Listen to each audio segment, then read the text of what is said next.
ekikonde kinyoose ensonga munnange ate za kugattika musajja muganda wange kibadde kikambwe nnyo ngenda kubeera nga mbikutuusaako so nga ate Pallaso ne Coco Must Shine munnange ate Nina Rose abasazeeko muganda wange ne kabula asala wali wonna so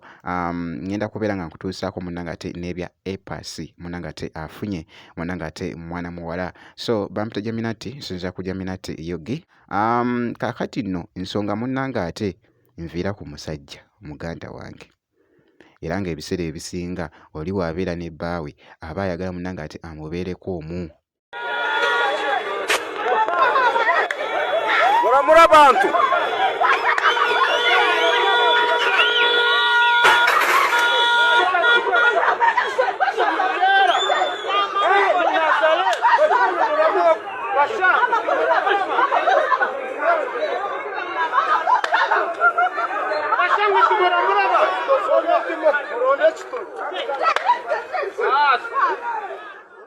katawanyiza nnyo munnange ate TikTok kossa n'emikutu emirala so nga webitambudde munnange ate mu katambi ako muganda wange si byangu oli munnange for example nti nno oli abeera munnange ate ne mukyala we nga tamwagalako omuntu yenna mulala kaakategeeza munnange ate ojja kulaba ate ekigenda mu maaso ku sayidi y'emu ate era n'omusajja era nga bw'olabye wano muganda wange ekikonde nga bwe kinyoosaawo so Nina Rose munnange ate asazeeko ko wali munnange ate Pallaso kw'ossa ate ne Coco Must Shine. Coco Must Shine batradinze nnyo munnange ate okwetooloola ku social media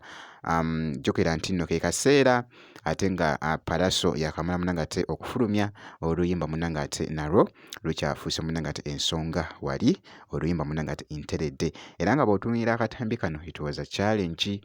buli akulaba kakwegomba katonda mazima yakubumba. Nina Rose nga bw'ogezaako okulaba naye abadde atuuse okulaba embeera nga bw'etambudde wali munnange ate mu katambi kaako.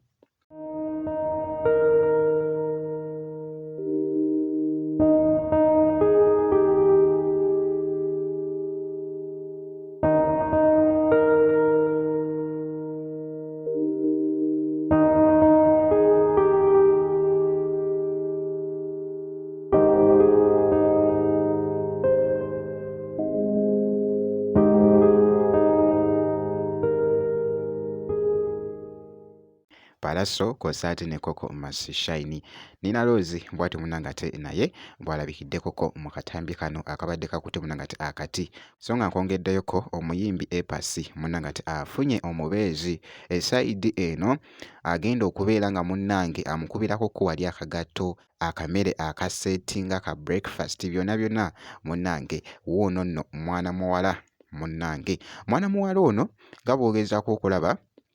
basobodde okubeera nga bamukolako bulungi okubeera nga yeeseetingira munnange ate omukolo guno nga bw'ogezaako okulaba Epasi naye munnange ate abadde so weero bambi babadde banyumye mwana muwala munnange ate abadde mu mushanana nga bw'ogezaako munnange ate okulaba.